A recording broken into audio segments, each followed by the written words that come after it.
Hello everyone, welcome to my channel online S T with Manoj Gupta में आपका स्वागत है दोस्तों। हम लोग सीटेट एग्जाम 2026 के लिए इसमें हम लोग एसएसटी में आज जियोग्राफी को देखने वाले हैं दोस्तों। जियोग्राफी जो कि ये वेरी वेरी इंपॉर्टेंट है, यहाँ से क्वेश्चन पूछे जाते हैं दोस्तों। तो चलिए हम लोग देखते हैं, इसमें हम लोग चैप्टर वाइज जियोग्राफी को देखने वाले हैं। अगर आपको ये वीडियो पसंद आए तो चैनल को लाइक शेयर सब्सक्राइब अवश्य करिएगा। तो चलिए हम लोग देखते हैं चैप्टर नंबर फर्स्ट से। तो चैप्टर नंबर फर्स्ट है इसमें कि एक सामाजिक अध्ययन तथा एक विज्ञान के रूप में भूगोल। तो आइए देखते हैं, इसमें क्वेश्चन नंबर पहला दिया गया है कि भौतिक विशेषताओं के मॉडल या प्राकृतिकियां शिक्षण के लिए सबसे अधिक उपयुक्त है। तो शिक्षण के लिए सबसे अधिक उपयुक्त कौन सा है? ये है भूगोल। भूगोल ऑप्शन नंबर इसका सी वाला राइट आंसर होगा, भूगोल। फिर उसके बाद आता है, इसके एक्सप्लेनेशन दिया गया है कि भौतिक विशेषताओं के मॉडल प्राकृतिकियां भूगोल के शिक्षण के लिए सबसे अधिक उपयुक्त है। भूगोल शिक्षण में हम कंपास, ग्लोब, मानचित्र आदि का प्रयोग करते हैं। फिर उसके बाद क्वेश्चन नंबर सेकंड है कि भूगोल की वह शाखा जो विशिष्ट मानव जनसंख्या की संरचना के विषय से संबंधित है, ये कहलाती है। तो क्या कहलाती है? तो क्वेश्चन नंबर सेकंड के इसमें राइट आंसर होगा, जनसांख्यिकी कहलाती है। जनसांख्यिकी कहलाती है। ऑप्शन नंबर इसका सी वाला राइट आंसर होगा, जनसांख्यिकी। फिर उसके बाद इसके एक्सप्लेनेशन दिया गया है कि मानव जनसंख्या का सांख्यिकी अध्ययन जनसांख्यिकी कहलाता है। यह अध्ययन किसी भी गतिशील मानव आबादी पर किया जा सकता है जिसमें जनसंख्या के आकार, संरचना, वितरण, जन्म, प्रवास, वय वृद्धि व मृत्यु के संदर्भ में अध्ययन किया जाता है।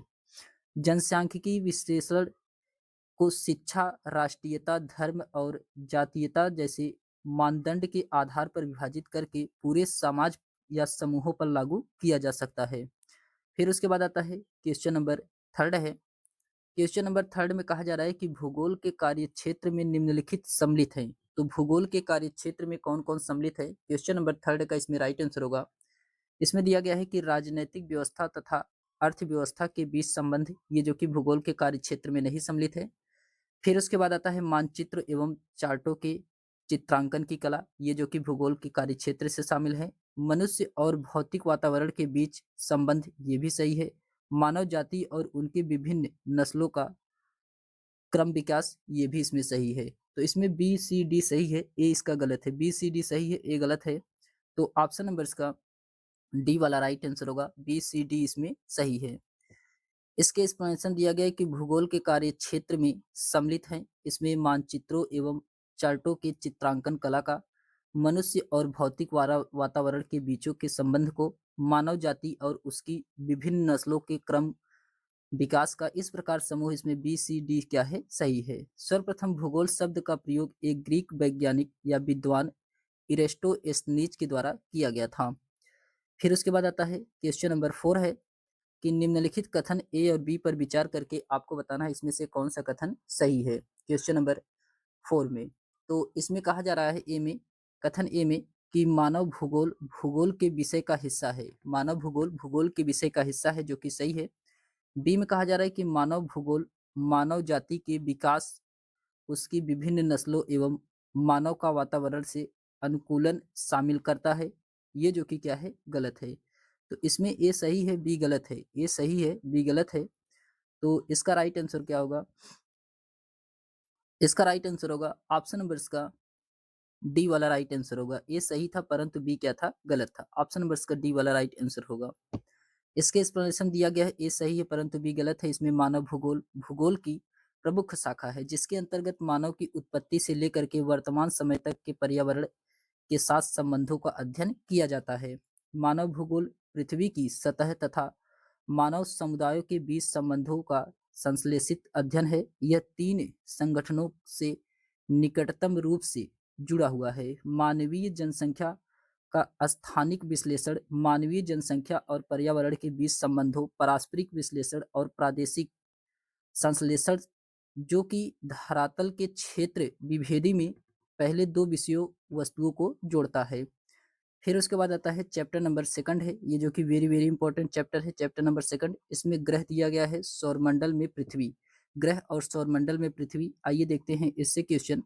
इसमें क्वेश्चन नंबर फर्स्ट दिया गया है कि इसमें से क्या दिन एवं रात तथा ऋतुओं में परिवर्तन संभावित करता है। क्वेश्चन नंबर फर्स्ट का इसमें राइट आंसर होगा कि क्रमशः पृथ्वी के घूर्णन एवं परिक्रमण के कारण, पृथ्वी के घूर्णन एवं परिक्रमण के कारण दिन रात तथा ऋतुओं में परिवर्तन होता है। ऑप्शन नंबर इसका फर्स्ट वाला राइट आंसर होगा। इसके एक्सप्लेनेशन दिया गया है कि पृथ्वी के घूर्णन एवं परिक्रमण दिन एवं रात तथा ऋतुओं में परिवर्तन संभावित करता है। पृथ्वी सौरमंडल का एकमात्र ज्ञात ग्रह है जिस पर जीवन संभव है। जल की उपस्थिति के कारण इसे नीला ग्रह कहा जाता है। पृथ्वी एकमात्र ऐसा उपग्रह इसका कौन सा है, तो चंद्रमा। पृथ्वी का एकमात्र उपग्रह कौन सा है, तो चंद्रमा है। यह अपने अक्ष पर 23.5 अंश पर झुकी हुई है। यह सूर्य के चारों ओर 29.8 किलोमीटर प्रति सेकंड के वेग से चक्कर लगाती है। तो कितने हैं, 29.8 किलोमीटर प्रति सेकंड। फिर उसके बाद आता है क्वेश्चन नंबर सेकंड है कि पृथ्वी अपने अक्ष पर 1 घंटे में कितनी डिग्री या कोण घूमती है, तो ये 15 अंश घूमती है। ऑप्शन नंबर इसका डी वाला राइट आंसर होगा। इसके एक्सप्लेनेशन दिया गया है कि पृथ्वी अपने अक्ष पर 1 घंटे में 15 अंश घूमती है। पृथ्वी अपने अक्ष पर पश्चिम से पूर्व की ओर लट्टू की तरह घूमने में 24 घंटे का समय लेती है, जिसे परिभ्रमण या घूर्णन कहते हैं। पृथ्वी एक घूर्णन में 360 कोण बनाती है। पृथ्वी 24 घंटे समय लेती है एक घूर्णन यानी कि 360 कोण बनाने में। तो 1 घंटे में कोण बनाएगी 360/24, तो इसमें आप काट देंगे तो ये 15 अंश आएगा। फिर उसके बाद आता है क्वेश्चन नंबर थर्ड है कि पृथ्वी पर दिन एवं रातों के बारे में दिए गए कथनों में कौन सा सही है। तो पृथ्वी पर दिनों एवं रातों के बारे में दिए गए कथनों में से कौन सा कथन सही है। क्वेश्चन नंबर थर्ड का इसमें राइट आंसर क्या होगा, तो इसमें दिया गया है कि पृथ्वी के परिक्रमण के कारण पृथ्वी पर दिन एवं रात बनाते हैं, जो कि ये क्या है, गलत है। परिक्रमण के कारण दिन एवं रात बनते हैं, ये गलत है।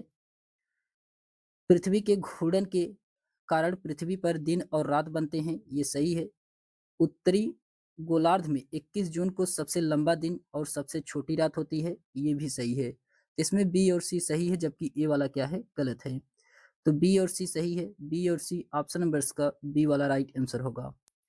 फिर उसके बाद आता है इसके एक्सप्लेनेशन दिया गया है कि पृथ्वी पर दिनों एवं रातों के बारे में दिए गए कथनों में से सही कथन पृथ्वी के घूर्णन के कारण पृथ्वी पर दिन रात बनते हैं और उत्तरी गोलार्ध पर 21 को सबसे लंबा दिन और सबसे छोटी रातें होती हैं।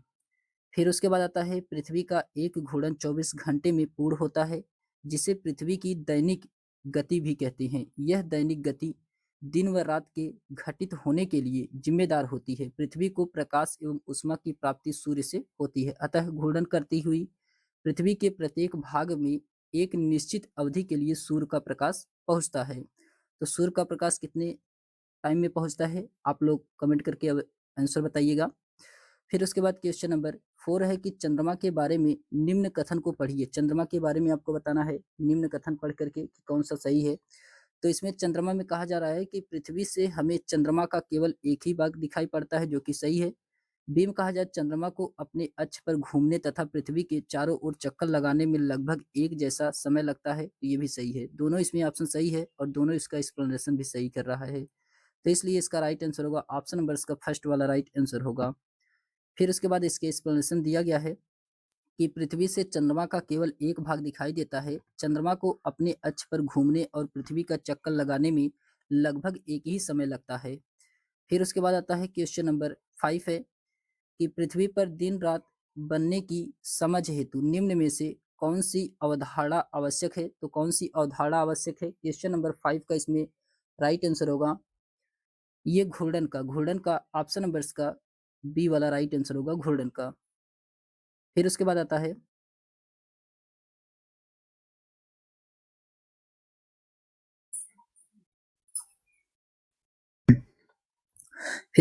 है इसके एक्सप्लेनेशन दिया गया है कि पृथ्वी पर दिन रात बनने की समझ हेतु घूर्णन की अवधारणा आवश्यक समझी जाती है। पृथ्वी के घूर्णन 24 घंटे में पूर्ण होता है, जिसे पृथ्वी की दैनिक गति भी कहा जाता है।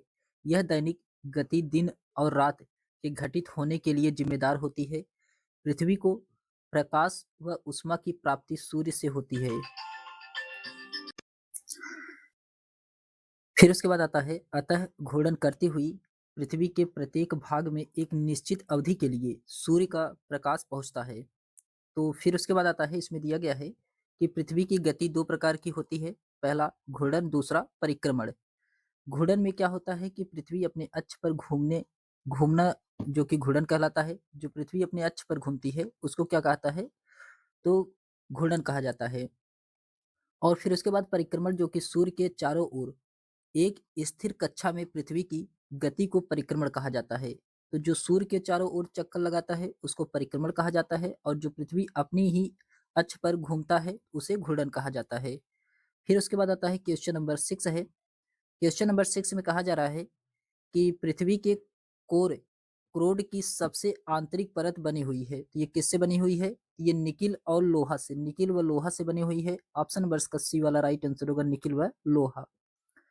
इसके एक्सप्लेनेशन दिया गया है कि पृथ्वी के कोर क्रोड की सबसे आंतरिक परत निकेल व लोहे से बनी हुई है। पृथ्वी की सतह की सबसे ऊपरी परत को भूप्रपटी कहते हैं। यह सबसे पतली परत होती है। यह मुख्य रूप से सिलिका एवं एल्युमिनियम जैसे खनिजों से बनी हुई है, इसलिए इसे सिलियन कहा जाता है। प्रपटी के ठीक नीचे मेंटल होता है, जो 2900 किलोमीटर की गहराई तक फैला होता है। पृथ्वी के सबसे आंतरिक परत को क्रोड कहते हैं, जिसकी त्रिज्या लगभग 3500 किलोमीटर है। पृथ्वी के केंद्रीय क्रोड का तापमान एवं दाब काफी उच्च होता है। फिर उसके बाद आता है, नोट में कहा जा रहा है कि पृथ्वी के आयतन का केवल 1% हिस्सा ही प्रपटी है, 84% मेंटल और 15% क्रोड है। फिर उसके बाद आता है क्वेश्चन नंबर 7 है। क्वेश्चन नंबर 7 में कहा जा रहा है कि निम्नलिखित ग्रहों में से कौन सा ग्रह अपने विशिष्ट लक्षणों से सुमेलित किया हुआ है।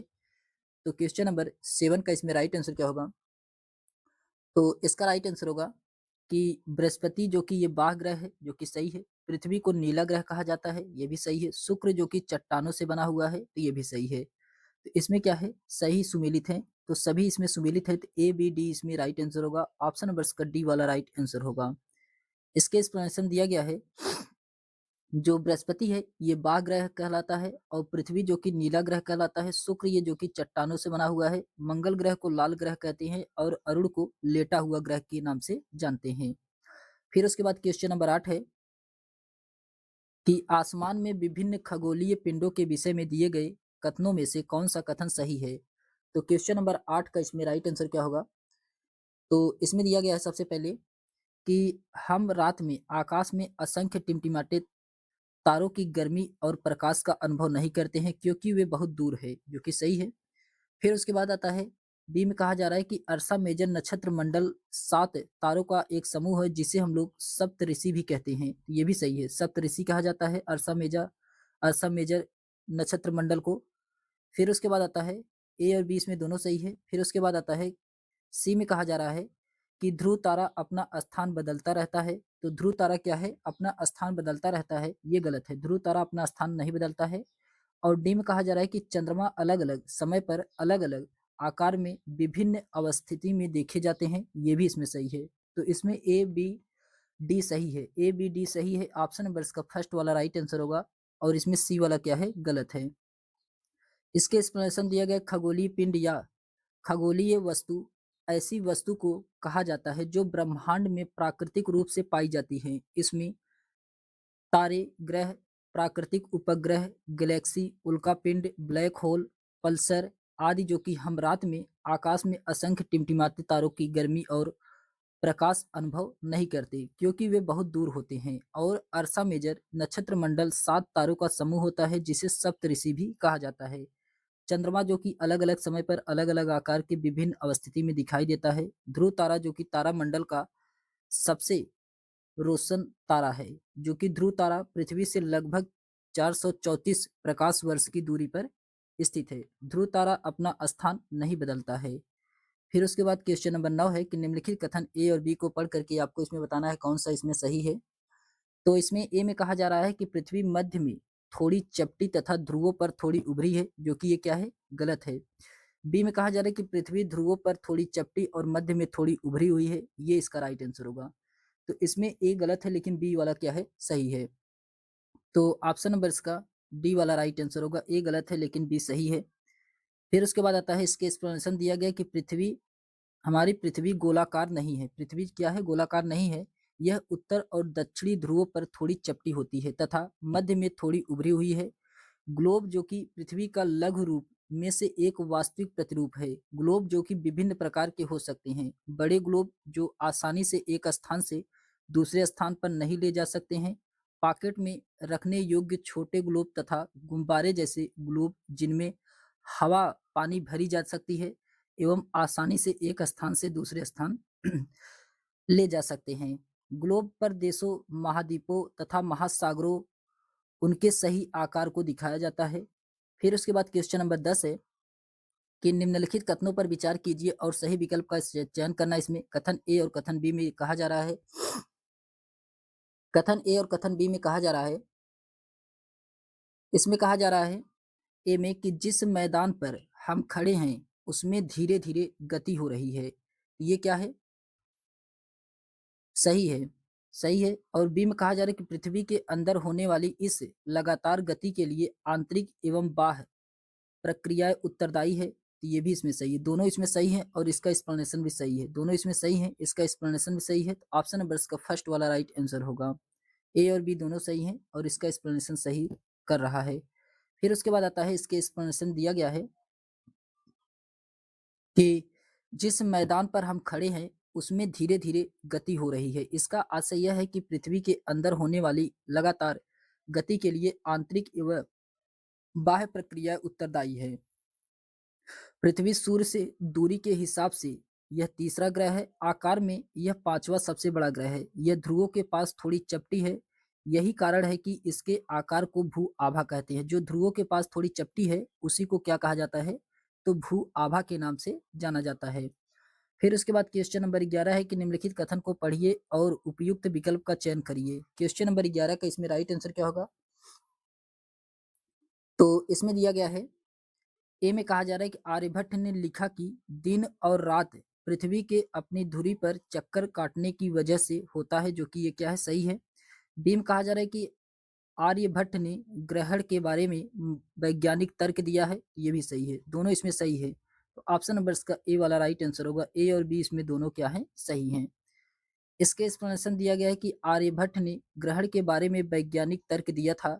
उन्होंने बताया था कि दिन और रात पृथ्वी अपनी धुरी पर चक्कर काटने की वजह से इनकी प्रसिद्धि ग्रंथ आर्यभट्टियम है। तो इनकी ग्रंथ क्या है, आर्यभट्ट की, तो आर्यभट्टियम इनकी जो कि प्रसिद्ध ग्रंथ है। फिर उसके बाद क्वेश्चन नंबर 12 है कि कथन ए बी सी एक ग्रह की विशेषताओं का वर्णन करता है, उस ग्रह की पहचान कीजिए। तो दूरी के हिसाब से यह तीसरा ग्रह है। तो दूरी के हिसाब से तीसरा ग्रह कौन सा है, तो दूरी के हिसाब से तीसरा ग्रह जो कि पृथ्वी है। दूरी के हिसाब से तीसरा ग्रह क्या है, पृथ्वी है। और आकार में यह पांचवा ग्रह है, जो कि ये भी सही है। पृथ्वी के बारे में कहा जा रहा है यह ध्रुवों के पास थोड़ी चपटी होती है, तो ये भी इसमें सही है। ये जो कि पृथ्वी के बारे में तीनों कथन क्या है, सही है।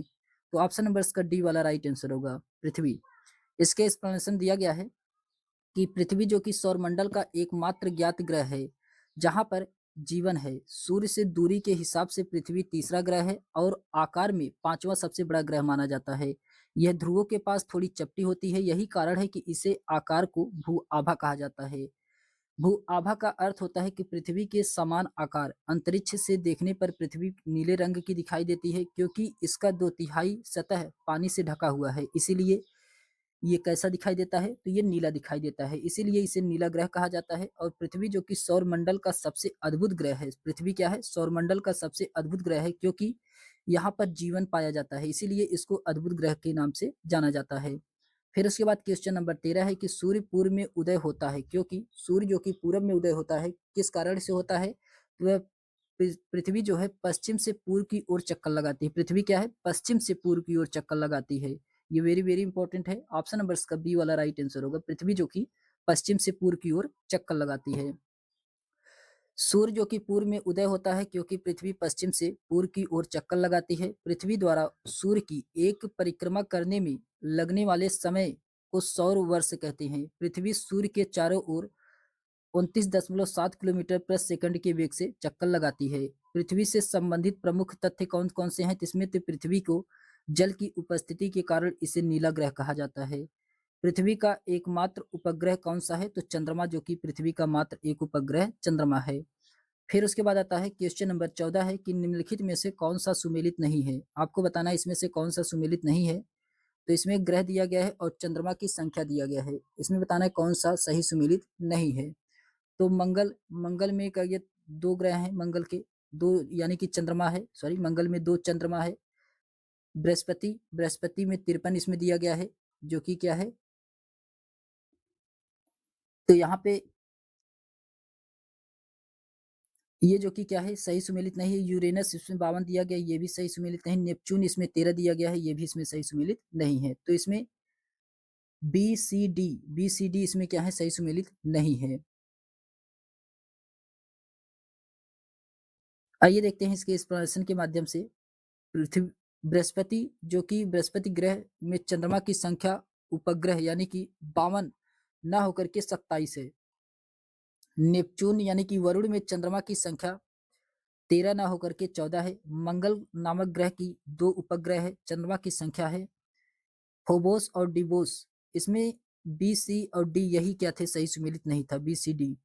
फिर उसके बाद आता है क्वेश्चन नंबर 15 है कि पृथ्वी पर आपतन आतपन की मात्रा में भिन्नता के निम्नलिखित में से क्या कारण है?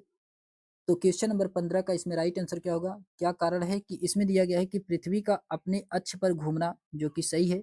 सूर्य की किरणों का नीति कोण, ये भी सही है। और दिन की अवधि, ये भी सही है। तो इसमें ए बी सी इसमें क्या है? सही है। ए बी सी इसमें सही है, तो ऑप्शन नंबर का डी वाला राइट आंसर होगा। ए बी सी इसमें सही है। फिर उसके बाद आता है इसके एक्सप्लेनेशन दिया गया है कि पृथ्वी पर आपतन की मात्रा में भिन्नता के निम्न कारण है। इसमें पृथ्वी का अपने अक्ष पर घूमना, सूर्य की किरणों का नतिकोण और दिन की अवधि, ये सही है। इस प्रकार दिए गए तीनों कथन क्या है? सत्य है। आपतन सबसे महत्वपूर्ण कारक है जो पृथ्वी पर तापमान के वितरण को प्रभावित करता है। आपतन वह सौर विकिरण है जो सूर्य से पृथ्वी तक सतह तक पहुंचता है। फिर उसके बाद आता है क्वेश्चन नंबर 16 है। क्वेश्चन नंबर 16 में कहा जा रहा है कि एक रोल प्ले यानी कि नाटक में सौरमंडल के ग्रहों को सही आकार में दर्शाने के लिए एक शिक्षक को 2 समान कद और वजन के छात्रों को चुनता है। निम्नलिखित में से कौन सा 2 ग्रह का अभिनव वे कर सकते हैं? तो ये कौन सा है? तो वह पृथ्वी है और शुक्र है। पृथ्वी और शुक्र, ऑप्शन नंबर का डी वाला राइट आंसर होगा। पृथ्वी और शुक्र है। इसके एक्सप्लेनेशन दिया गया है कि एक रोल प्ले यानी कि नाटक में सौरमंडल के ग्रहों को सही आकार में दर्शाने के लिए एक शिक्षक को 2 समान कद और वजन के छात्रों को चुनता है। दिए गए ग्रहों में से पृथ्वी शुक्र 2 ग्रहों का अभिनव कर सकते हैं। आकार के अनुसार ग्रहों का जो घटते क्रम है, इसमें सबसे पहले बृहस्पति आएगा, फिर उसके बाद शनि, फिर उसके बाद अरुण, फिर उसके बाद वरुण, फिर उसके बाद पृथ्वी, फिर उसके बाद मंगल, फिर उसके बाद सूर्य, फिर उसके बाद शुक्र, पृथ्वी के बाद फिर उसके बाद मंगल आता है। बुध अर्थात सबसे बड़ा ग्रह और बृहस्पति सबसे छोटा ग्रह है। बुध क्या है? सबसे बड़ा ग्रह है एवं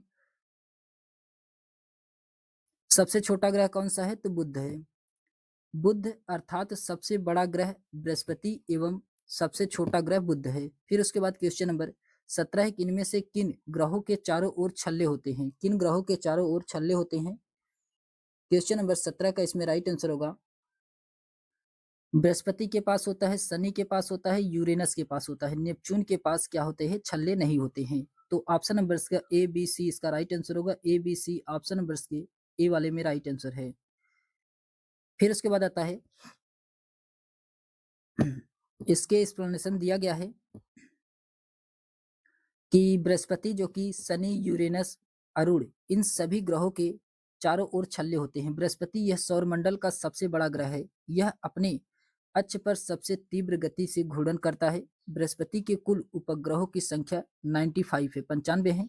बृहस्पति का उपग्रह गेमनीड सौरमंडल का सबसे बड़ा उपग्रह है। शनि, जो कि इस ग्रह के चारों ओर वलय पाए जाते हैं, जिनकी संख्या 7 है। शनि का सबसे बड़ा उपग्रह टाइटन है। शनि का सबसे बड़ा उपग्रह क्या है? तो टाइटन है। फिर उसके बाद आता है क्वेश्चन नंबर अच्छा इसमें दिया गया है कि अरुण यानी कि यूरेनस, इस ग्रह की खोज विलियम हर्सले ने की थी। इसके सभी चारों ओर वलय पाए जाते हैं। यह अपने अक्ष पर पूर्व से पश्चिम की ओर घूमता है, जबकि अन्य ग्रह पश्चिम से पूर्व की ओर घूमता है। ये वेरी वेरी इंपॉर्टेंट है। जो ये अरुण है, यह अपने अक्ष पर पूर्व से पश्चिम की ओर घूमता है, पूर्व से पश्चिम की ओर घूमता है, और जबकि अन्य जो ग्रह हैं ये पश्चिम से पूर्व की ओर घूमते हैं, यानी कि उल्टा दूसरे हैं। यह अपनी धुरी पर अधिक झुका यानी कि 97.8 अंश होने के कारण लेटा हुआ प्रतीत होता है। फिर उसके बाद क्वेश्चन नंबर 18 है कि कौन सा कथन सही है। तो कौन सा कथन सही है, क्वेश्चन नंबर 18 का इसमें राइट आंसर होगा आंतरिक ग्रह चट्टानों से बने हैं। आंतरिक ग्रह चट्टानों से बने हैं। ऑप्शन नंबर इसका डी वाला राइट आंसर होगा। इसके एक्सप्लेनेशन दिया गया है कि बुध, शुक्र, पृथ्वी और मंगल को आंतरिक ग्रह कहा जाता है क्योंकि वे सूर्य और क्षुद्र ग्रहों के बीच स्थित है। आंतरिक ग्रह चट्टानों और धातुओं से बने होते हैं। यह उच्च घनत्व वाले भी होते हैं। शेष चार बृहस्पति, शनि, यूरेनस, नेपच्यून को जोवियन या गैसीय ग्रह कहा जाता है। आंतरिक ग्रह सूर्य के करीब ग्रह है। फिर उसके बाद आता है क्वेश्चन नंबर 19 है कि निम्न युग्मों पर विचार कीजिए। क्वेश्चन नंबर 19 में इसमें कहा जा रहा है निम्न युग्मों पर विचार करके बताना है कौन सा इसमें सही है। तो इसमें कहा जा रहा है सबसे पहले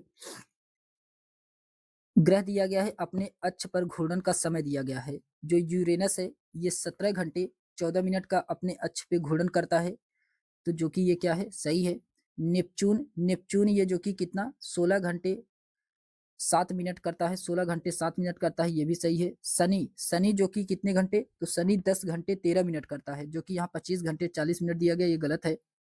मंगल मंगल ये जो कि 24 घंटे 37 मिनट करता है, ये जो कि यहाँ पे भी गलत है। 9 घंटे 56 मिनट दिया गया है, तो इसमें पहला दूसरा सही, यानी कि दो ऑप्शन इसमें क्या है, सही है। तो इसमें दो ऑप्शन सही है, तो ऑप्शन नंबर इसका बी वाला राइट आंसर होगा। केवल इसमें दो ऑप्शन सही हैं। इसके एक्सप्लेनेशन दिया गया है कि यूरेनस जो कि 17 घंटे 14 मिनट और नेपच्यून 16 घंटे 7 मिनट, शनि 10 घंटे 13 मिनट और मंगल 24 घंटे 37 मिनट जो कि अपने अक्ष पर घूर्णन करते हैं। फिर उसके बाद आता है क्वेश्चन नंबर 20 है कि निम्नलिखित युग्मों पर विचार कीजिए। निम्नलिखित युग्मों पर विचार करना है, आपको बताना है इसमें से कौन सा सही है। तो इसमें दिया गया है मंगल जो कि आंतरिक ग्रह है, मंगल आंतरिक ग्रह है, जो कि ये क्या है, सही है।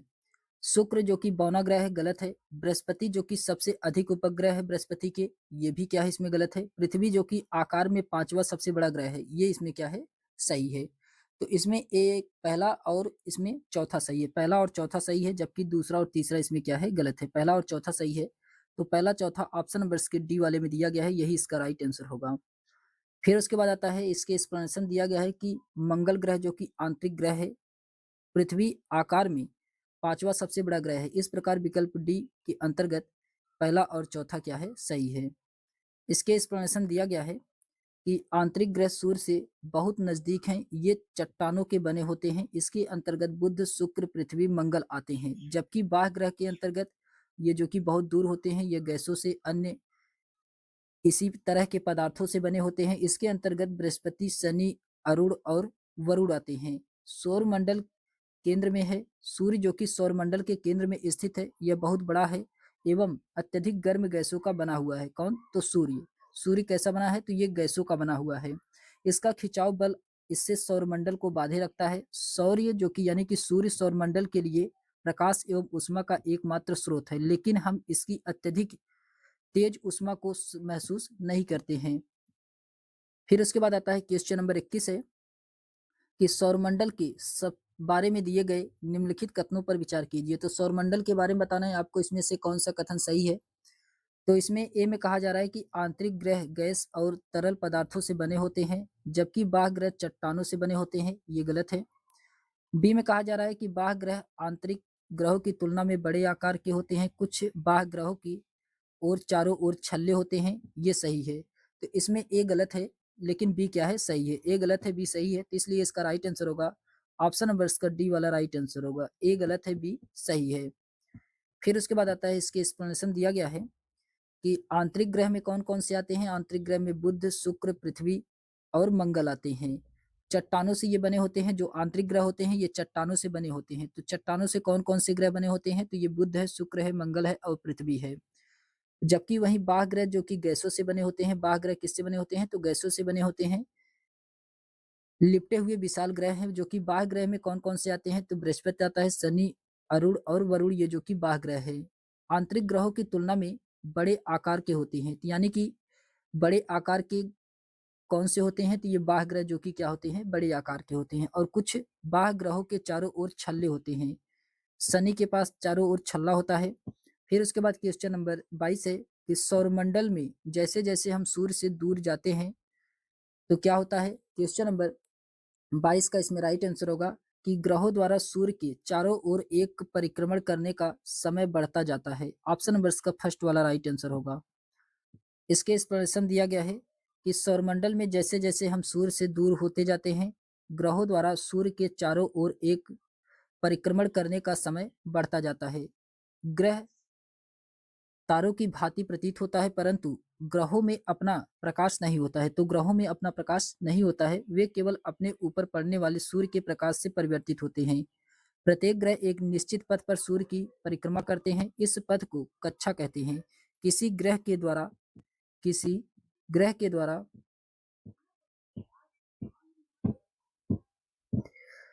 सूर्य की एक परिक्रमा पूरी करने में लगे समय को उस ग्रह का परिक्रमण काल कहते हैं। ग्रहों के सूर्य से दूरी बढ़ने पर उनके परिक्रमण काल में भी वृद्धि होती है।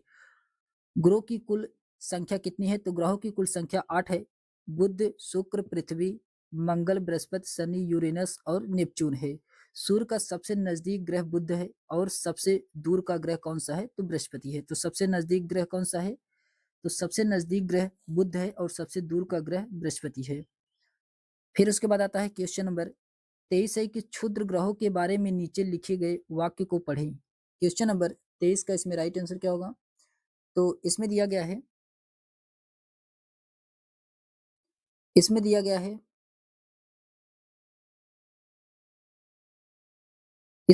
है कि पहला है कि ये सूर्य की परिक्रमा लगाते हैं, तो सूर्य की परिक्रमा लगाते हैं जो कि सही है। बी में कहा जा रहा है कि कभी कभार वे पृथ्वी के नजदीक आ जाते हैं और इस पर गिर जाते हैं, जो कि ये क्या है? गलत है। सी में कहा जा रहा है कि ये मंगल ग्रह व बृहस्पति ग्रहों के कक्षाओं में बीच में पाए जाते हैं, तो ये भी सही है। तो इसमें ए और सी सही है, जबकि बी वाला क्या है? गलत है। ए और सी सही है। ए और सी ऑप्शन नंबर इसके सी वाले में दिया गया है, यही इसका क्या होगा? राइट आंसर होगा। फिर उसके बाद आता है इसके एक्सप्लेनेशन दिया गया है कि मंगल एवं बृहस्पति ग्रह की कक्षाओं के बीच कुछ छोटे-छोटे आकाशीय पिंड हैं जो सूर्य की परिक्रमा कर रहे हैं। उसे क्षुद्र ग्रह कहते हैं। वैज्ञानिकों का मानना है कि क्षुद्र ग्रह एक ग्रह के हिस्से हैं जो कई वर्ष पहले टूटे थे। ये धातुओं और चट्टानों से बने होते थे। इनमें कार्बनिक यौगिक होते हैं। इसमें 4 सबसे बड़े क्षुद्र ग्रह हैं। 4 सबसे बड़े क्षुद्र ग्रह हैं। सोरेस है, वेस्टा है, प्लस है और हाइजिया है। फिर उसके बाद आता है क्वेश्चन नंबर 24 है कि निम्नलिखित कथन को पढ़े और सही विकल्प का चयन करना है। क्वेश्चन नंबर 24 में तो इसमें दिया गया है ए अभिकथन में कहा जा रहा है कि पृथ्वी और सौरमंडल में एक अद्भुत ग्रह है। पृथ्वी और सौरमंडल में एक अद्भुत ग्रह है, जो कि ये सही है। कराडान में कहा जा रहा है कि पृथ्वी पर पानी और हवा उपस्थित है जो कि जीवन की उपस्थिति में सहायक है, तो ये भी इसमें क्या है? सही है। दोनों इसमें सही है और इसका एक्सप्लेनेशन भी सही है। तो ऑप्शन नंबर इसका फर्स्ट वाला राइट आंसर होगा। ए और आर दोनों सही है। आर सही व्याख्या ए की कर रहा है। फिर उसके बाद आता है इसके एक्सप्लेनेशन दिया गया है कि पृथ्वी न तो अधिक गर्म है और न ही अधिक ठंडी है। यहाँ पानी की वायु उपस्थित है जो हमारे जीवन के लिए आवश्यक है। वायु में जीवन के लिए आवश्यक gas oxygen, carbon dioxide, nitrogen आदि उपस्थित है। पृथ्वी को नीला ग्रह कहा जाता है क्योंकि इसमें 2/3 भाग पानी है। इसी कारण से पृथ्वी को सौरमंडल का सबसे अद्भुत ग्रह माना जाता है। फिर उसके बाद क्वेश्चन नंबर 25 है कि भूकंप की तीव्रता रिएक्टर स्केल पर मापी जाती है। रिएक्टर पैमाने पर कौन सा मान या उससे अधिक वस्तुओं को गिराने से क्षति पहुंच सकता है? तो क्वेश्चन नंबर 25 का इसमें राइट आंसर क्या होगा? तो ऑप्शन नंबर इसका बी वाला राइट आंसर होगा। 5 रिएक्टर 5 रिएक्टर में क्या होता है? तो इसमें भूकंप की तीव्रता को मापा जाता है, ये जो कि अधिक क्षति पहुँचाता है 5 रिएक्टर तक। फिर उसके बाद आता है इसके एक्सप्लेनेशन दिया गया है कि रिएक्टर स्केल भूकंप की तरंगों की तीव्रता मापने का गणितीय पैमाना है। रिएक्टर पैमाना का विकास 1930 के दशक में किया गया था। रिएक्टर पैमाने पर 5 से लेकर के 5.9 को मध्य के द्वारा वर्णन करते हैं। इसे छोटे क्षेत्रों में बनी कच्ची इमारतों का क्षति संभव है। पक्की इमारतों में हल्की क्षति संभव है। अधिक वस्तुओं के गिराने से क्षति पहुंच सकता है, जबकि 4 से 4.9 तक हल्के होते हैं। इससे घरेलू वस्तुओं में कंपन या कपकपाने का शोर कुछ ही क्षति पहुंच सकता है। फिर उसके बाद क्वेश्चन नंबर 26 है कि तारों के बारे में दिए गए कथन ए और बी को पढ़ करके आपको सही विकल्प का इसमें चयन करना है, कौन सा इसमें सही है। तो तारों के बारे में पढ़ना है, तो तारों के बारे में बताना है कौन सा इसमें सही है। कथन ए में कहा जा रहा है कि सूर्य एकमात्र तारा है, जो कि ये क्या है, सही है, सूर्य एक तारा है, सही है। बी में कहा जा रहा है कि रात के समय चमकते हुए अनगिनत तारे सूर्य के ही समान है, ये भी सही है। तो इसमें दोनों कथन सही है, तो ऑप्शन नंबर इसका सी वाला राइट आंसर होगा। ए और बी इसमें दोनों कथन क्या है, सही है। फिर उसके बाद आता है इसके एक्सप्लेनेशन दिया गया है कि सूर्य एक तारा है, रात के समय चमकते हुए अनगिनत तारे सूर्य के समान ही हैं, लेकिन हमसे बहुत अधिक दूर होने के कारण हम लोगों की उनकी उष्मा या प्रकाश को महसूस नहीं कर पाते हैं, अत्यंत छोटे दिखाई पड़ते हैं। इस प्रकार तारे के बारे में दिए गए प्रश्न दोनों क्या थे, सही थे। फिर क्वेश्चन नंबर 27 है कि दिए गए ए और बी को पढ़ करके आपको सही विकल्प का चयन करना है, कौन सा इसमें सही है। तो ए में कहा जा रहा है कि पृथ्वी का खिंचाव बल सौरमंडल को बांधे रखता है, जो कि ये क्या है, गलत है। बी में कहा जा रहा है कि बाह्य ग्रह सूर्य से बहुत दूर तथा चट्टानों से बने होते हैं, तो ये भी इसमें गलत है। दोनों इसमें ऑप्शन क्या है, गलत है। दोनों ऑप्शन इसमें गलत है, तो इसलिए इसका राइट आंसर होगा ऑप्शन नंबर इसका डी वाला राइट आंसर होगा। ऑप्शन नंबर डी इसका राइट आंसर है। दोनों इसमें क्या है, गलत है। इसके एक्सप्लेनेशन दिया गया कि सौरमंडल में ग्रह, उपग्रह, आंतरिक चट्टानों और धूमकेतु शामिल होते हैं, जो सूर्य के चारों ओर घूमते हैं, जो पूरी तरह से गुरुत्वाकर्षण द्वारा एक दूसरे से बंधे होते हैं। पृथ्वी खिंचाव बल के कारण नहीं, अपितु गुरुत्वाकर्षण बल के कारण सौरमंडल में बंधी रहती है। पृथ्वी का गुरुत्वाकर्षण बल 9.81 मीटर प्रति सेकंड होता है, जो कि ये दो प्रकार के होते हैं, आंतरिक ग्रह और बाह्य ग्रह होते हैं। आंतरिक ग्रह में बुध, शुक्र, पृथ्वी, मंगल आते हैं, जबकि बाह्य ग्रह में बृहस्पति, शनि, अरुण और वरुण आते हैं। बाह्य ग्रह जो कि ये गैसों के रूप में होते हैं, और आंतरिक ग्रह कैसे होते हैं, तो चट्टानों से बने होते हैं। बाह्य ग्रह मुख्य रूप से हाइड्रोजन, हीलियम, मीथेन आदि गैसों के बने होते हैं। इसका घनत्व अपेक्षाकृत कम होता है, लेकिन ये आकार में बड़े होते हैं। तो आकार में कैसे होते हैं, तो बड़े होते हैं ये। फिर उसके बाद आता है क्वेश्चन नंबर 28 है। क्वेश्चन नंबर 28 में कहा जा रहा है कि आसमान में विभिन्न खगोलीय पिंडों के विषय में दिए गए कथनों में से कौन सा कथन सही है। क्वेश्चन नंबर 28 का इसमें राइट आंसर क्या होगा। तो इसमें दिया गया है, हम रात में आकाश में असंख्य टिमटिमाते तारों की गर्मी और प्रकाश का अनुभव नहीं करते हैं, क्योंकि वे बहुत दूर हैं, जो कि सही है। फिर उसके बाद आता है बी में कहा जा रहा है कि अर्सा मेजर नक्षत्र मंडल 7 तारों का समूह होता है, जिसे हम लोग सप्तऋषि भी कहते हैं, ये भी सही है। फिर उसके बाद आता है, ये क्वेश्चन रिपीटेड है, 2 बार ये क्वेश्चन पूछा गया है। ध्रुव तारा अपना स्थान बदलता रहता है, ये जो कि क्या है, गलत है। चंद्रमा अलग अलग समय पर अलग अलग आकार के विभिन्न अवस्थिति में दिखाई देता है, तो ये भी इसमें सही है। तो ए बी डी इसमें सही है, जबकि सी वाला क्या है, गलत है। तो A B D option number इसके फर्स्ट वाला राइट आंसर होगा। ये रिपीटेड क्वेश्चन है, यहाँ ये कितना इंपॉर्टेंट क्वेश्चन है। इसके एक्सप्लेनेशन दिया गया है कि खगोलीय पिंड जो कि या खगोलीय वस्तु ऐसी वस्तु को कहा जाता है जो ब्रह्मांड में प्राकृतिक रूप से पाई जाती है। इसमें तारे, ग्रह, प्राकृतिक उपग्रह, गैलेक्सी, उल्कापिंड, ब्लैक होल, पल्सर आदि, जो हम रात में आकाश में असंख्य टिमटिमाते तारों की गर्मी और प्रकाश अनुभव नहीं करते हैं, क्योंकि वे बहुत दूर है। और अर्सा मेजर नक्षत्र मंडल 7 तारों का समूह होता है, जिसमें सप्तऋषि भी कहा जाता है। चंद्रमा अलग अलग समय पर अलग अलग आकार में विभिन्न अवस्थिति में दिखाई देता है। ध्रुव तारा जो कि नक्षत्र मंडल का सबसे रोशन ध्रुव तारा है। ध्रुव तारा पृथ्वी से लगभग 434 प्रकाश वर्ष की दूरी पर ध्रुव तारा अपना स्थान नहीं बदलता है। फिर उसके बाद आता है क्वेश्चन नंबर 29 है। दी गई विशेषताओं के आधार पर देशांतर या मुत्तर को पहचान करना है। देशांतर या मुत्तर को क्वेश्चन नंबर 29 में इसमें दिया गया है। इसमें इस रेखा का मान 0 अंश है। ये क्या है? तो ये प्रमुख यामोत्तर है। प्रमुख यामोत्तर के बारे में कहा जा रहा है कि यह उत्तर ध्रुव से दक्षिण ध्रुव की ओर जाती है, तो ये भी यामोत्तर के बारे में कहा जा रहा है। फिर उसके बाद यह ग्रीनविच के मध्य से होकर के जाती है, तो ये भी यामोत्तर के बारे में कहा जा रहा है। ऑप्शन नंबर इसका डी वाला राइट आंसर होगा। प्रमुख यामोत्तर के बारे में ये तीनों कथन कहे गए हैं।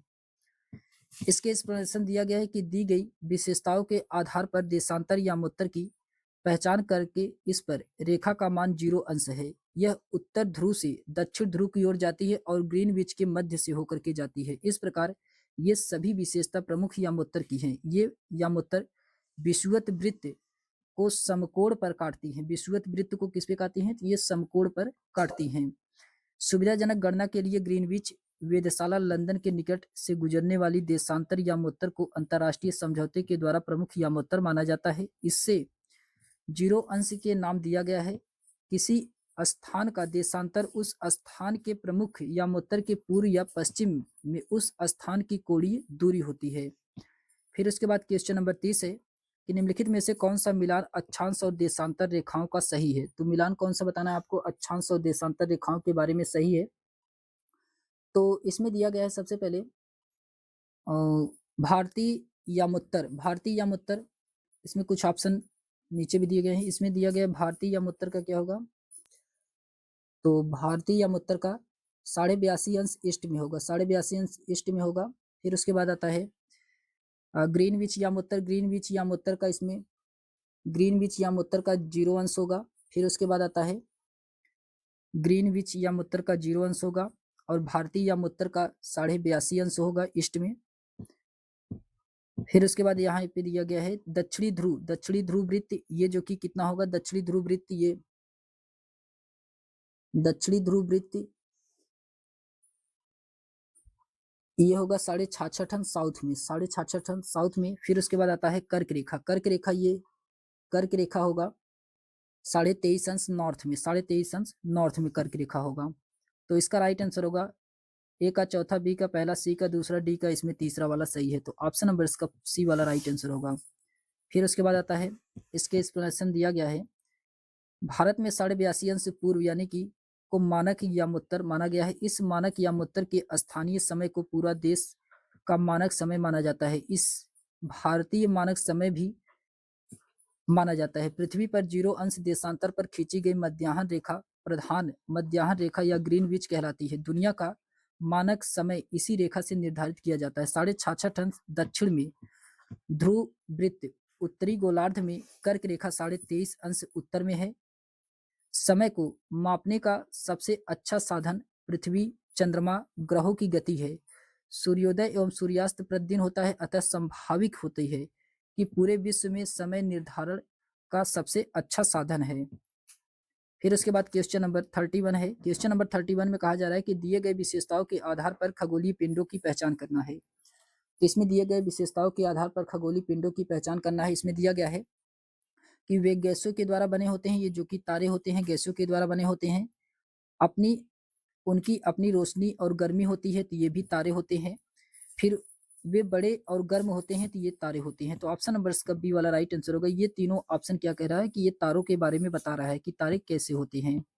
फिर उसके बाद इसके एक्सप्लेनेशन दिया गया है कि कुछ खगोलीय पिंड गैसों के द्वारा बने होते हैं तथा कुछ बड़े आकार वाले गर्म होते हैं। उनके पास अपनी ऊष्मा तथा प्रकाश होती है। वे बहुत बड़ी मात्रा में उत्सर्जित करते हैं। इन खगोलीय पिंडों को तारा कहते हैं। इस प्रकार ये सारी विशेषताएं खगोलीय पिंड तारा के बारे में बताई गई हैं। सूर्य, चंद्रमा और वे सभी वस्तुएं जो रात के समय में आसमान में चमकती हैं खगोलीय पिंड कहलाती हैं। आकाश गंगा करोड़ों तारे और बादलों गैसों की एक प्रणाली है। इस प्रकार कि लाखों आकाश गंगाएं क्या होती हैं? तो ये मिल करके ब्रह्मांड का निर्माण करती है। तो लाखों आकाश गंगाएं मिल करके एक ब्रह्मांड का निर्माण करती हैं। कुछ खगोलीय पिंड में अपना प्रकाश और ऊष्मा नहीं होता है। तो कुछ खगोलीय पिंड ऐसे होते हैं जिसमें प्रकाश और ऊष्मा स्वयं का नहीं होता है। ये दूसरे के प्रकाश और ऊष्मा से प्रकाशित होते हैं।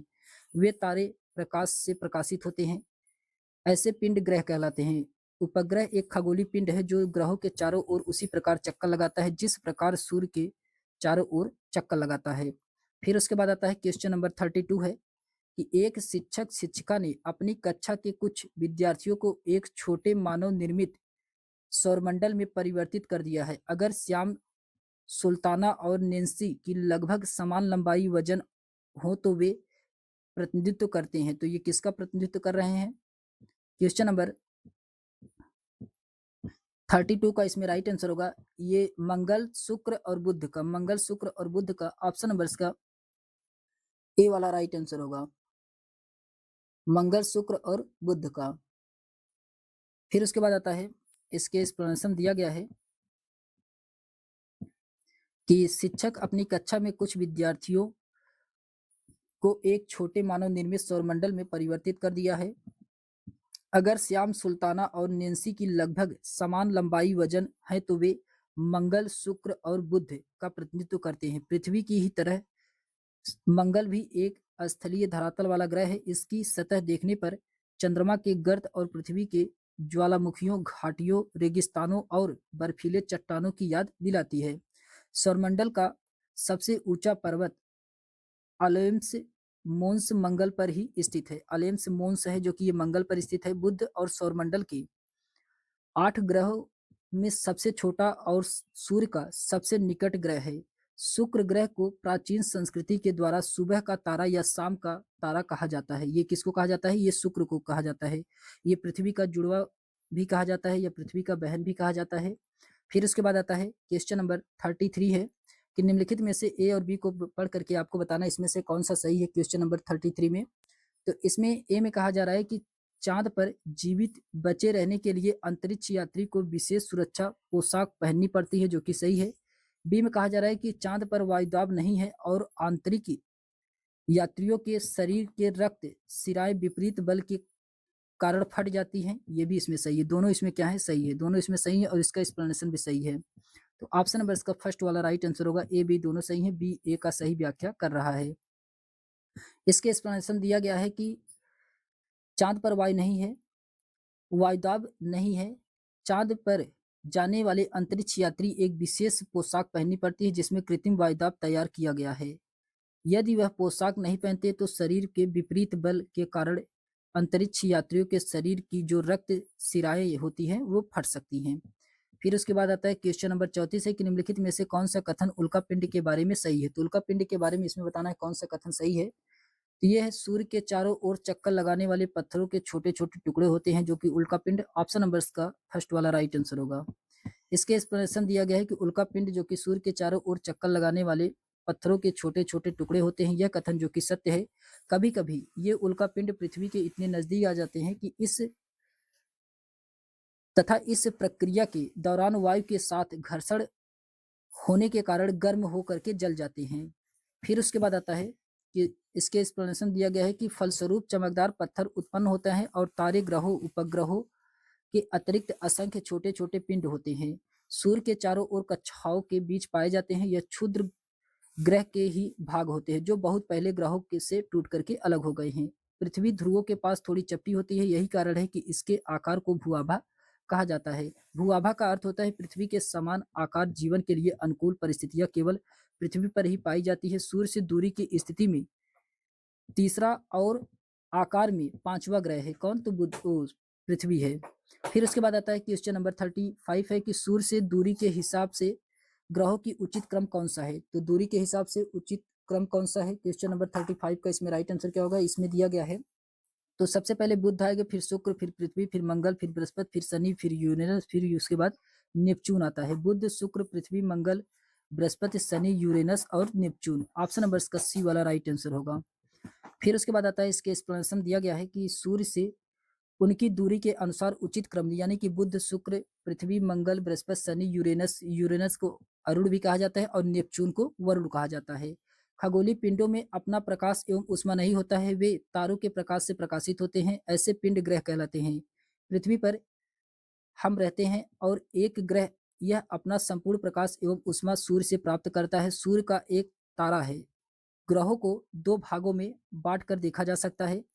फिर उसके बाद इसमें आंतरिक ग्रह जो कि ये सूर्य के बहुत नजदीक होते हैं। ये चट्टानों से बने होते हैं। इसमें बुध, शुक्र, पृथ्वी, मंगल आते हैं। बाह्य ग्रह जो कि सूर्य से बहुत दूर होते हैं, ये बड़े आकार के होते हैं, ये गैस और तरल पदार्थों से बने होते हैं। तो इसमें बृहस्पति, शनि, यूरेनस और नेपच्यून आते हैं। सौरमंडल के सभी 8 ग्रह निश्चित पथ पर सूर्य का चक्कर लगाते हैं। इसका पथ दीर्घ वृत्ताकार होता है, ये वेरी वेरी इंपॉर्टेंट है। ये इसका पथ कैसा होता है, तो दीर्घ वृत्ताकार होता है, जो इनकी कक्षा कहलाता है। बुध जो कि सूर्य के सबसे पास है, बुध क्या है कि ये सूर्य के सबसे पास है। फिर उसके बाद क्वेश्चन नंबर 36 है कि भूकंप के विषय का परिचय देने से पहले निम्नलिखित में से कौन सा विषय पढ़ाया जाना आवश्यक है। क्वेश्चन नंबर 36 का इसमें राइट आंसर क्या होगा, तो इसमें राइट आंसर होगा सबसे पहले इसमें शैल भूतल यानी कि मैग्मा को पढ़ाया जाता है। फिर उसके बाद इसमें बहिर्जात बल, ये जो कि गलत है। स्थल मंडल ये भी सही है, उपकेंद्र ये भी गलत है। तो इसमें पहला तीसरा सही है, तो ऑप्शन नंबर इसका बी वाला राइट आंसर होगा। इसके एक्सप्लेनेशन दिया गया है कि भूकंप के विषय का परिचय देने से पहले शैल भूतल यानी कि मैग्मा और स्थल मंडल जैसे विषय को पढ़ाया जाना आवश्यक है।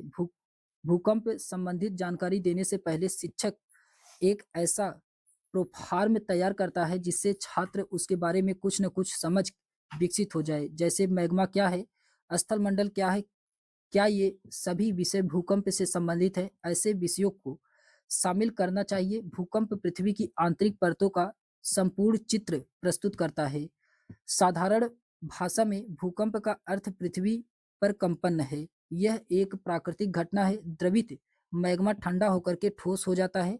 इस प्रकार इस प्रकार बने सेल अग्नेय सेल कहलाते हैं। क्या कहलाते हैं, इस प्रकार जो सेल बने होते हैं वे अग्नेय सेल कहलाते हैं। फिर उसके बाद आता है क्वेश्चन नंबर 37 है। क्वेश्चन नंबर 37 में कहा जा रहा है कि पृथ्वी पर ऋतुएं बदलने के संबंध में निम्नलिखित कथनों पर विचार कीजिए। तो इसमें आपको बताना है कौन सा इसमें सही है। तो इसमें दिया गया है, ए में कहा जा रहा है कि पृथ्वी का घूर्णन अक्ष इसकी कक्षा के समतल के सापेक्ष झुका हुआ है, जो कि ये क्या है, सही है।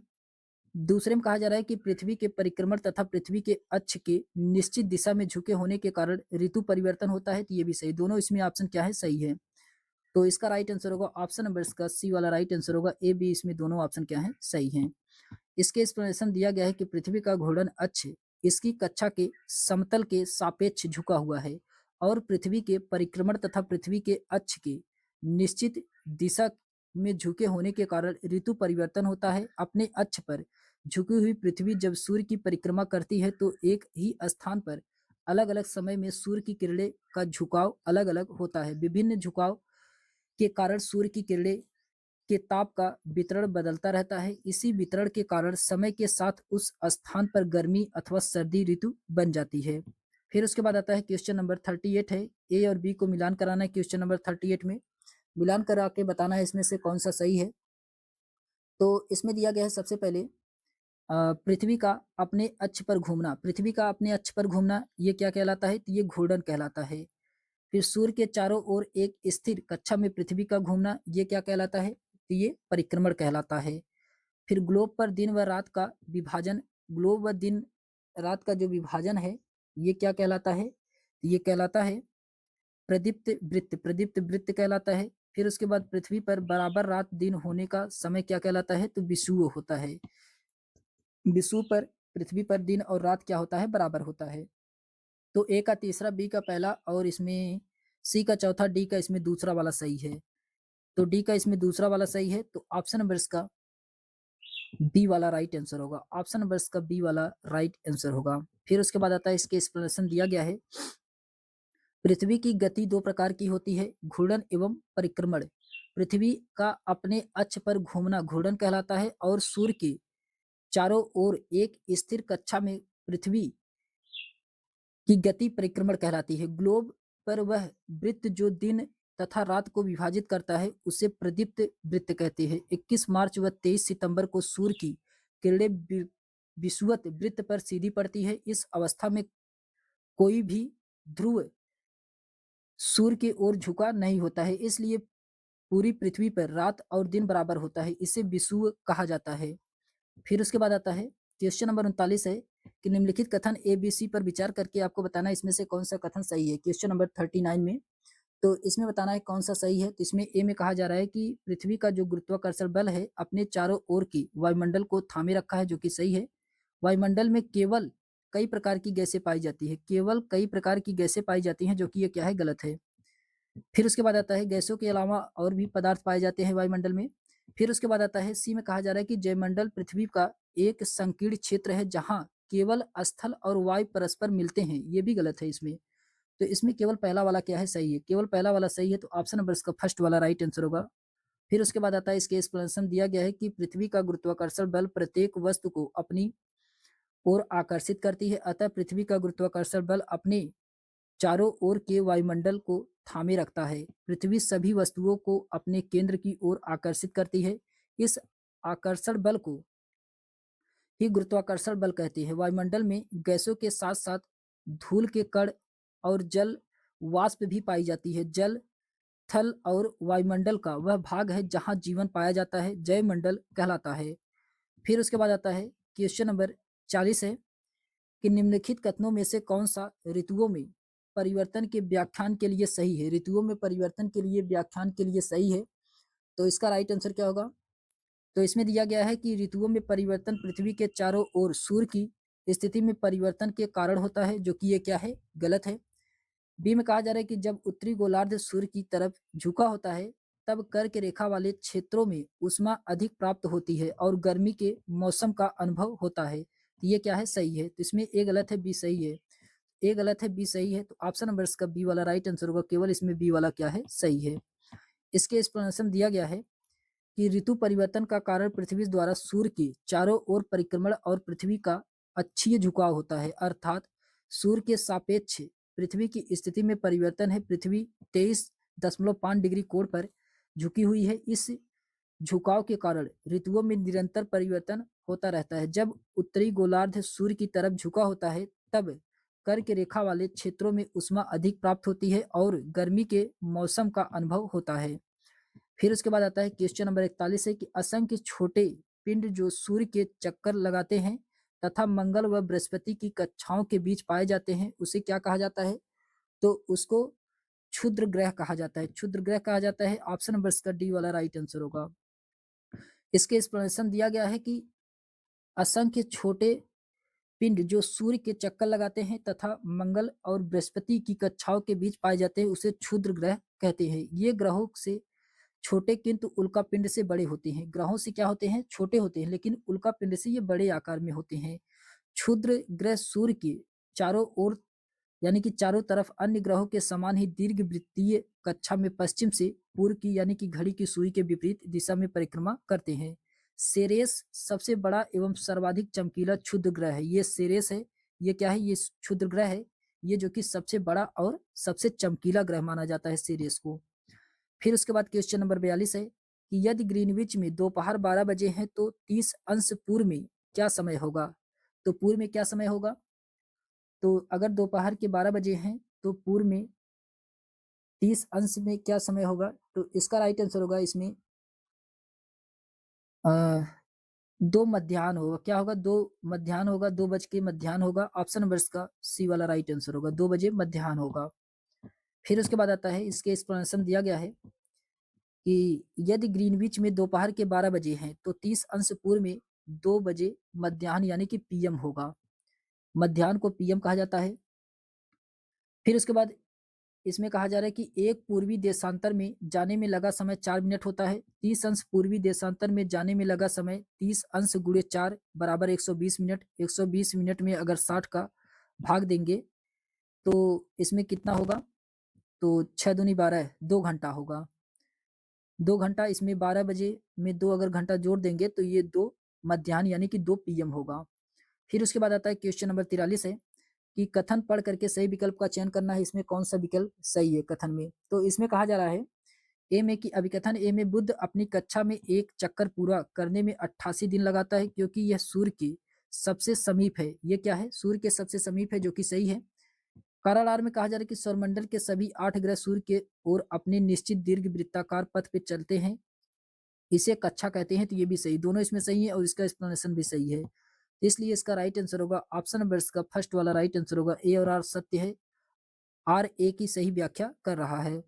फिर उसके बाद इसके एक्सप्लेनेशन दिया गया है कि बुध अपनी कक्षा में एक चक्कर पूरा करने में 88 दिन लगाता है, क्योंकि वह सूर्य के सबसे नजदीक है तथा नेपच्यून सूर्य से सबसे अधिक दूरी पर है, जिसको सूर्य की एक परिक्रमा करने में 164 साल लगते हैं। सौरमंडल के सभी 8 ग्रह सूर्य के चारों ओर अपने निश्चित दीर्घ वृत्ताकार पथ पर चलते हैं। इसे कक्षा कहते हैं। सूर्य की दूरी के अनुसार ग्रहों का बढ़ते क्रम बुध, शुक्र, पृथ्वी, मंगल, बृहस्पति, शनि, यूरेनस यानी कि अरुण और नेपच्यून यानी कि वरुण है। फिर उसके बाद आता है क्वेश्चन नंबर 44 है कि निम्नलिखित कथन ए बी सी को पढ़ करके आपको इसमें सही विकल्प का चयन करना है, कौन सा इसमें सही है। क्वेश्चन नंबर 44 में तो इसमें कहा जा रहा है कि आज सुबह 6 बजे अफगानिस्तान में भूकंप आया। ये क्या है? सही है। बी में कहा जा रहा है कि माउंट फ्यूजी लावा फेंके जा रहे हैं। ये भी इसमें सही है। ये इसमें क्या बताना है कि अंतर्जनित बलों के बारे में बताना है, अंतर्जनित बलों कार्यों के बारे में बताना है। हिमनद हिमोद मोरेन में मर्टेज पर निक्षेपों के निशान छोड़े हैं। ये गलत है। इसमें ए बी सही है, जबकि सी वाला क्या है? गलत है। ए बी सही है। ऑप्शन नंबर का बी वाला राइट, सॉरी ए वाला राइट आंसर होगा। ए बी सी इसमें क्या है? ए बी इसमें क्या है? सही है। इसके एक्सप्लेनेशन दिया गया कि आज सुबह 6 बजे अफगानिस्तान में भूकंप आया और माउंट फ्यूजी लावा फेंके जा रहे हैं। ये दोनों कथन क्या है? अंतर्जनित बल के कारण हो रहे हैं। अंतर्जनित यानी कि अंदर से निकला हुआ जो होता है। जो बल पृथ्वी के आंतरिक भाग में घटित होते हैं उसे अंतर्जनित बल कहते हैं। अंतर्जनित बलों के कारण भ्रंशन, वलन, भूकंप इत्यादि क्रियाएं होती है। जो बल पृथ्वी की सतह पर उत्पन्न होते हैं उन्हें बहिर्जनित बल कहते हैं। यानी कि जो पृथ्वी के ऊपर होते हैं उसे क्या कहा जाता है?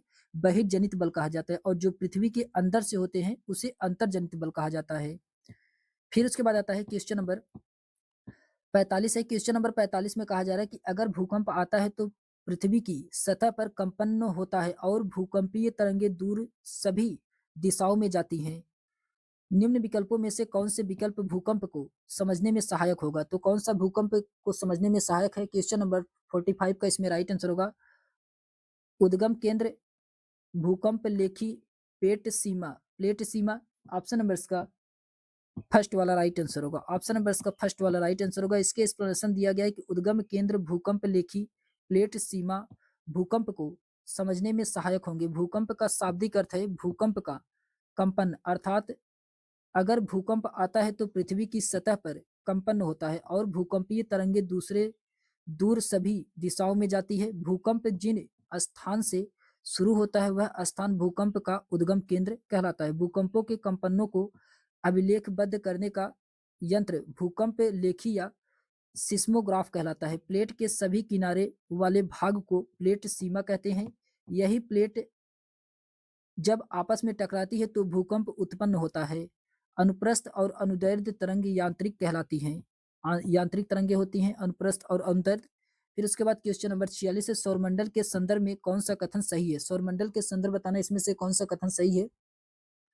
तो इसमें दिया गया सूर्य, 8 ग्रह, उपग्रह, क्षुद्र ग्रह और उल्का पिंड सौरमंडल परिवार बनाते हैं, जो कि सही है। ऑप्शन नंबर इसका बी वाला राइट आंसर होगा। इसके एक्सप्लेनेशन दिया गया है कि सूर्य, 8 ग्रह, उपग्रह, क्षुद्र ग्रह और उल्कापिंड सौरमंडल परिवार बनाते हैं। सौर परिवार का मुखिया कौन होता है? तो सूर्य होता है। सूर्य सौरमंडल के केंद्र में स्थित होता है। सौरमंडल की उष्मा एवं प्रकाश एकमात्र सूर्य स्रोत कौन सा है? तो सूर्य है। सौरमंडल के सभी 8 ग्रह एक निश्चित समय में सूर्य की परिक्रमा करते हैं। बुध सूर्य से नजदीक ग्रह है। बृहस्पति सबसे बड़ा ग्रह है। पृथ्वी आकार में 5वां सबसे बड़ा ग्रह है। असंख्य छोटे छोटे पिंड जो सूर्य का चक्कर लगाते हैं उसे क्षुद्र ग्रह कहते हैं। ये मंगल और बृहस्पति के कक्षाओं के बीच पाए जाते हैं। सूर्य के चारों ओर चक्कर लगाने वाले पत्थरों के छोटे छोटे उल्का पिंड कहलाते हैं। फिर उसके बाद आता है चैप्टर नंबर 3 है ग्लोब। चैप्टर नंबर 3 है ग्लोब। तो चैप्टर नंबर 3 ग्लोब को हम लोग नेक्स्ट वीडियो में देखेंगे। तो आज के लिए बस इतना ही। मिलते हैं हम लोग एक नेक्स्ट वीडियो में। तब तक के लिए सभी दोस्तों को बहुत बहुत धन्यवाद।